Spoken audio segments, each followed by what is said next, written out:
শীতের সবজি লাল শাক। তোমরা কি কখনো এই লাল শাকের টক রান্না করে খেয়ে দেখেছো? কেমন লাগে? আজকে আমি কিন্তু এই লাল শাকের একটা মজাদার টক রান্না করব, তাও আবার পুঁটি মাছ দিয়ে। পুঁটি মাছ দিয়ে লাল শাকের টক খেতে কিন্তু দারুণ লাগে। খুবই পুষ্টিকর এবং সুস্বাদু একটা খাবার। তো কেউ কোথাও যাবে না, আমার সাথে থাকো সবাই। আর এই দেখো, এই পুঁটি মাছগুলো আমি ভালো করে কেটে ধুয়ে পরিষ্কার করে নেব। তো সবাই সাথে থাকো, কেউ কোথাও যাবে না। তো আর এই যে দেখো, লাল শাকগুলো এরকম একটু আমি কেটে নিচ্ছি। লাল শাকগুলো লাল শাকগুলো কেটে নিয়েছি, দেখো। এবার পুঁটি মাছগুলো কেটে নেব। তো দেখো, পুঁটি মাছগুলো কিন্তু বেশ বড় বড় আছে। তো ভিডিওতে বেশি বড় দেখাচ্ছে না, কিন্তু বেশ ভালোই বড় বড় আছে। তো এরকম একটু আঁচড়ে নিয়ে প্রথমে দেখো, এর পাখনাগুলো একটু কেটে নিয়ে পেটের ভিতর থেকে একটু নাড়ি ভুড়ি গুলো বের করলে কিন্তু কাটা হয়ে যাচ্ছে। তো এরকম ভাবে আমি সব পুঁটিগুলো কেটে নেব। পুঁটি মাছের মাথার ভিতরে কিন্তু অনেক সময় কিন্তু কাদা থাকে। তো সেক্ষেত্রে কি হচ্ছে, যে কানকোটা কেটে ওর ভিতরে যে গলসা থাকে সেটা টেনে বের করে ফেলে দিতে হবে। তো এই যে দেখো, আমার কিন্তু কাটা হয়ে যাচ্ছে। তো এইভাবে সব মাছগুলো কেটে নেব। এবার দেখো, গ্যাসের পরে কড়াইতে একটু জল দিয়েছি।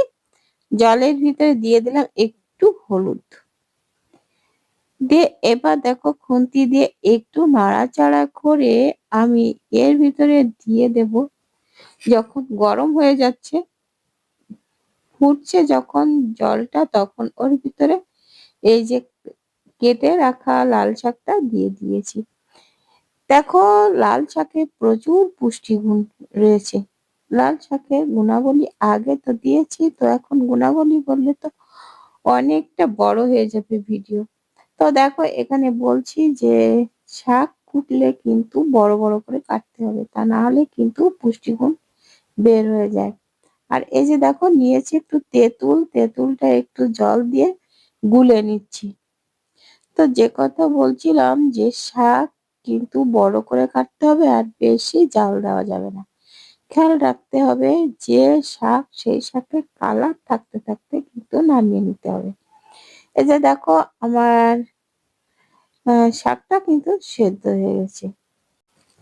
দেখো, শাকে কিন্তু লবণ দিতে মনে নেই, যেহেতু বলছিলাম শাকটা কমে গেলে লবণ দেব। তো দিয়ে দিলাম স্বাদ মতো লবণ দিয়ে, কড়াইটা পরিষ্কার করে এই যে গ্যাসের উপরে দিয়ে, এই যে দেখো, তেল দিয়ে দিলাম।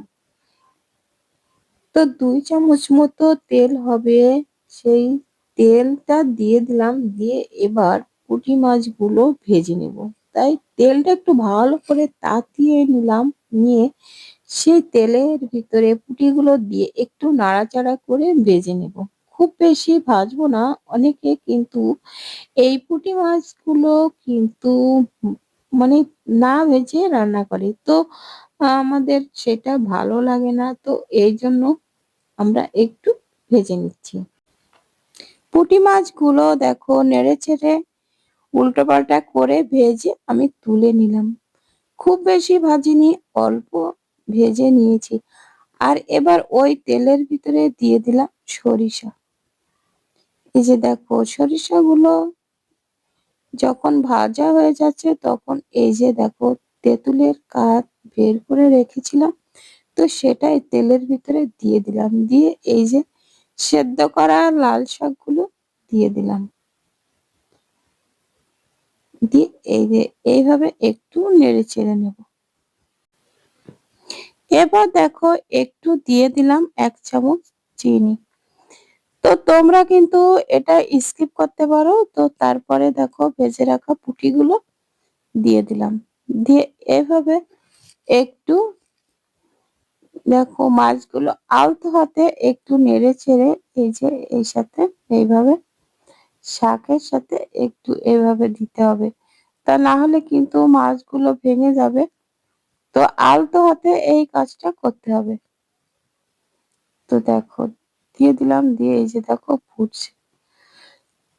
তো বন্ধুরা আজকের ভিডিওটা কেমন লেগেছে কমেন্ট করে জানাতে কিন্তু ভুলো না। আর একটা লাইক দিতে ভুলে গেলে একটা লাইক করে দিও।